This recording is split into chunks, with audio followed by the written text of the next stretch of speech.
नमस्कार दोस्तों, मैं आप सभी को बताऊंगा उल्लू पक्षी की बलि क्यों दी जाती है और इसके पीछे क्या कारण है। क्या उल्लू पक्षी की बलि देना सही है? तो दोस्तों, आज हम इसी विषय में चर्चा करेंगे और आपको पूरा विस्तार से बताएंगे। तो आप सभी से अनुरोध है, इस वीडियो को पूरा अंत तक देखिएगा, तभी आपके समझ में आएगा जो मैं समझाना चाहता हूँ। दोस्तों, हम आपको कुछ ऐसे रहस्यमय तथ्यों को बताएंगे जो आपको हैरान कर देंगे। तो आप सभी से अनुरोध है कि सबसे पहले हमारे चैनल को सब्सक्राइब कर लें और घंटी जरूर दबा लें ताकि आप सभी हमसे जुड़ जाएं, और वीडियो को लाइक करना ना भूलिएगा, क्योंकि दोस्तों हम अपने चैनल के माध्यम से इसी तरह की रहस्यमय जानकारी लाते रहते हैं। माना जाता है कि उल्लू एक ऐसा प्राणी है जो जीवित रहे तो भी लाभदायक है और मृत्यु के बाद भी फलदायक होता है। दिवाली में तांत्रिक गतिविधियों में उल्लू का इस्तेमाल होता है। यानी कि दोस्तों, जब दीपावली का त्यौहार होता है और उसी के रात्रि में उस दिन अमावस की काली रात होती है, और दोस्तों उस दिन जो है उल्लू पक्षी के द्वारा कई लोग तांत्रिक साधनाएं करते हैं। और तो और दोस्तों, और उस काल में बहुत सारे, यानी कि दीपावली के समय में बहुत सारे उल्लुओं का कालाबाजारी होता है। लेकिन दोस्तों, इसके लिए उसे महीना भर पहले से ही साथ में रखा जाता है। यानी कि उल्लू पक्षी को पहले से ही दोस्तों तैयार करके रखा जाता है, और दीपावली पर बलि के लिए तैयार करने के लिए उसे मांस मंदिरा भी खाने को दिया जाता है। पूजा के बाद बलि दी जाती है उल्लू पक्षी की, और बलि के बाद शरीर के अलग अलग अंगों को अलग अलग जगहों पर रखा जाता है, जिससे समृद्धि हर तरह से आए। जैसे माना जाता है कि उसकी आंखों से सम्मोहित करने की ताकत होती है, लिहाजा उल्लू की आंखें ऐसी जगह रखते हैं जहां मिलना मिलाना होता है। पैर की तिजोरी में रखा जाता है, और चोंच का इस्तेमाल दुश्मनों को हराने के लिए होता है, और वशीकरण मारण जैसी कई तांत्रिक क्रियाओं के लिए उल्लुओं का इस्तेमाल होता है। सम्मोहन के लिए उल्लू के नाखून से काजल भी बनाया जाता है। इसे लेकर बहुत सी मान्यताएं हैं जो जगह के हिसाब से बदलती रहती है। दोस्तों, यहाँ पर हम आपको एक बात क्लियर कर देना चाहते हैं कि हमारा चैनल किसी भी पक्षी को मारने की बात नहीं करता है, और हम हमेशा से जो है, चाहे फिर कोई भी पक्षी हो, हम हमेशा से उसके बचाव की बात करते हैं, उसके संरक्षण की बात करते हैं, लेकिन हम बिना किसी पक्षी को नुकसान पहुंचाए फायदा लेने की बात कहते हैं। लेकिन किसी भी पक्षी को मारना पाप होता है, और कभी भी हमें ऐसा नहीं करना चाहिए। आगे बताते हैं मित्रों आपको। अब आपको हम बताते हैं कि अमावस्या वाले दिन, जी हाँ दोस्तों, दीपावली को जिस दिन अमावस्या होती है उस दिन दोस्तों उल्लू पक्षी की कीमत लाखों में मानी जाती है। अब जब उल्लू इतने काम का है तो इसकी डिमांड भी उतनी ही होगी। खासकर दीपावली के आसपास उल्लुओं के सिर पर खतरा मंडराने लगता है। पक्षी बेचने वाले इसके अवैध शिकार पर निकल पड़ते हैं। दिवाली पर एक उल्लू 10,000 से लेकर के लाखों में बेचा जाता है। पक्षी के वजन, रंग और दूसरी विशेषताओं को देखकर दाम तय किया जाता है। ये तब है जबकि भारतीय वन्य जीव अधिनियम 1972 की अनुसूची 1 के तहत उल्लू संरक्षित पक्षियों के तहत आता है। यानी कि दोस्तों, ये एक एक्ट है, अधिनियम है, जिसको लागू किया गया था 1972 में। और दोस्तों, ये उन पक्षियों के लिए था जो पक्षी लुप्त होते जा रहे हैं और जिनकी बहुत ज़्यादा कालाबाजारी होती है। तो दोस्तों, हमें ऐसे पक्षियों को बचाने की आवश्यकता है, और हमें इन पक्षियों से अगर कोई लाभ लेना है तो दोस्तों बिना इनको नुकसान पहुंचाए ही हमें लेना चाहिए।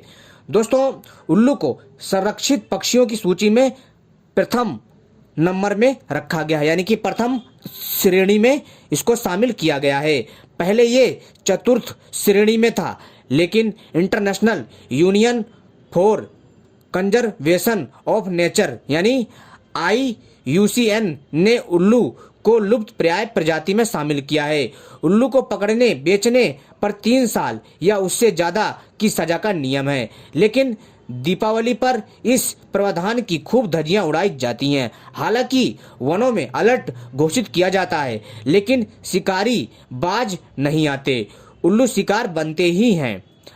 अब आप खुद सोचिए, एक तरफ लोग लक्ष्मी माँ को प्रसन्न करने के लिए जी जान से जुटे रहते हैं, वहीं दूसरी तरफ ऐसे भी लोग हैं जो अंधविश्वास के चलते खुद लक्ष्मी जी को कैद करने के लिए उनके वाहन की बलि देते हैं। असल में लोग खुद ही जो है दोस्तों भ्रमित हैं कि उन्हें देवी को खुश करना है या खुद को।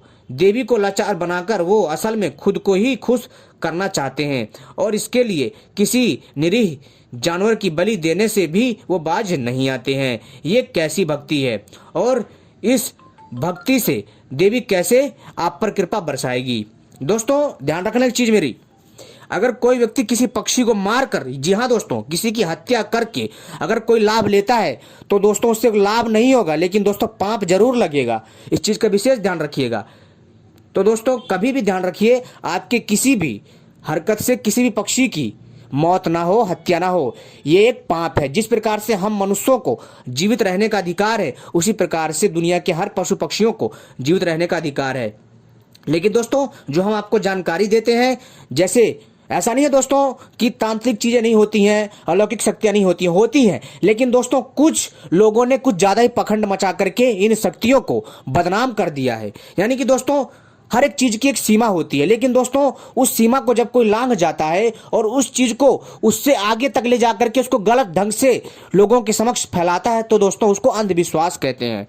तो दोस्तों लेकिन दोस्तों वास्तव में तांत्रिक चीजें होती हैं, तांत्रिक शक्तियां होती हैं और बहुत सारी जो जादुई तंत्र मंत्र की शक्तियां हैं वो आज भी होती हैं। दोस्तों अगर किसी को तांत्रिक शक्तियां देखना है और वो चाहता है कि जादुई शक्तियों को देखे, अलौकिक शक्तियों को देखे, तो दोस्तों उसको जो है अगर उसको तलाशना है तो दोस्तों उसको जो है बंगाल हो गया, बंगाल के साथ साथ दोस्तों जो भारत के जहां पर जिन क्षेत्रों में बहुत ज्यादा जादू वगैरह सिखाया जाता है, वहां पर जाकर के एक बार जाकर के भ्रमण करें और वहां से जानकारी लेकर के आए और उनको पता चल जाएगा। बहुत सारे ऐसे जादूगर हैं जो आपको खेल दिखाते मिल जाएंगे और लोगों को तत्काल आपकी आंखों के सामने गायब कर देंगे और इंसान को तोता बना देंगे, कबूतर बना देंगे, कुत्ता बना देंगे। दोस्तों ये सच्चाई है।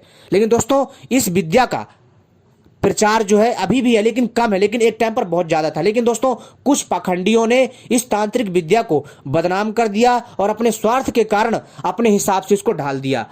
ठीक है दोस्तों, लेकिन दोस्तों ध्यान रखिए, हम कभी भी किसी भी जीव की हत्या को बढ़ावा नहीं देते हैं, हम स्वयं इसके जो है विरोध में रहते हैं। तो दोस्तों बिना किसी को नुकसान पहुंचाए किसी से लाभ लिया जा सकता है, लेकिन अगर कोई सोचे कि किसी को नुकसान पहुंचाकर लाभ लिया जा सकता है दोस्तों, तो दोस्तों यह एक शैतानी काम है। जो असुरी शक्तियां होती हैं, जो शैतानी शक्तियां होती हैं, उसको जगाने के लिए दोस्तों इस तरह के जो है दोस्तों घटिया काम होते हैं। तो दोस्तों इस चीज़ का आप ध्यान रखिए और दोस्तों हमेशा ध्यान रखिए जो साधनाएं होती हैं वो साधनाएं होती हैं सात्विक और तामसिक। दोस्तों ये जो सात्विक होती हैं ये थोड़ी शांत स्वभाव की होती है, अच्छी साधनाएं होती हैं। जो तामसिक साधनाएं होती हैं इसमें दोस्तों क्या होता है कि इसमें बलि का जो है प्रावधान होता है, जो कि एकदम गलत चीज़ है, ऐसा नहीं होना चाहिए। लेकिन दोस्तों फिर भी लोग करते हैं, नहीं मानते। लेकिन दोस्तों हम जो है इस चीज़ का कभी समर्थन नहीं करते हैं और दोस्तों हमेशा जो है हमें ऐसी लुप्त प्रजातियों को बचाना चाहिए। और दोस्तों जब इन पक्षियों की संख्या ज़्यादा बढ़ेगी तो दोस्तों जाहिर सी बात है तो आपको खुद ब खुद लाभ मिल जाएगा। दोस्तों इस पक्षियों के, जी हाँ दोस्तों, जो उल्लू पक्षी होता है, अगर इनके पंख मिल जाएं खुद से गिरे हुए, या इनका घोंसला मिल जाए, या फिर इनका कोई भी अंश मिल जाए खुद से कहीं आपको इसके घोंसले के आसपास, तो वो बात अलग है, आप उसका प्रयोग करके तांत्रिक क्रिया कर सकते हैं। और कई बार क्या होता है कि उल्लू पक्षी कई बार जो है आपको मरा हुआ भी मिल जाता है, उसका भी प्रयोग किया जा सकता है। लेकिन दोस्तों खुद मतलब किसी पक्षी को मार करके लाभ लेना ये गलत है। तो दोस्तों आप समझ गए होंगे मैं क्या समझाना चाहता हूँ। तो उम्मीद करता हूँ आपको ये जानकारी पसंद आई होगी। आपने हमारी वीडियो देखी दोस्तों, आपका बहुत बहुत धन्यवाद। हम दोस्तों इसी तरह की आपके लिए रहस्यमय जानकारी लाते रहेंगे और आपको जो है इसी तरह की बढ़िया जानकारी से अवगत करवाते रहेंगे। लेकिन दोस्तों ध्यान रखें कि जो मैंने बताया है उन सभी बातों को जो है दोस्तों आप ध्यान रखिएगा, और जो मैंने जानकारी दी है दोस्तों एकदम सटीक जानकारी देने का प्रयास किया है। और क्या होता है ना दोस्तों कि ऐसी बहुत सारी हमारे समाज में ऐसी बहुत सारी अलौकिक शक्तियां हैं जो हम जैसे मनुष्यों के पहुंच से बाहर हैं। लेकिन दोस्तों कई लोगों ने क्या कर रखा है कि दोस्तों गंद मचा रखी है। तो दोस्तों उस चीज़ को हमें थोड़ा समझने की आवश्यकता है। और दोस्तों लोग आजकल इन सब पर इसलिए विश्वास नहीं करते हैं क्योंकि दोस्तों इसमें पखंड को भी जोड़ दिया गया है, यानी गलत चीज़ों को जोड़ दिया है। तो दोस्तों इसलिए हमें इन जो गलत चीज़ें उनसे बचना चाहिए। तो दोस्तों उम्मीद करता हूँ आपको एक छोटी सी जानकारी पसंद आई होगी। अगर पसंद आए तो दोस्तों इस जानकारी को शेयर भी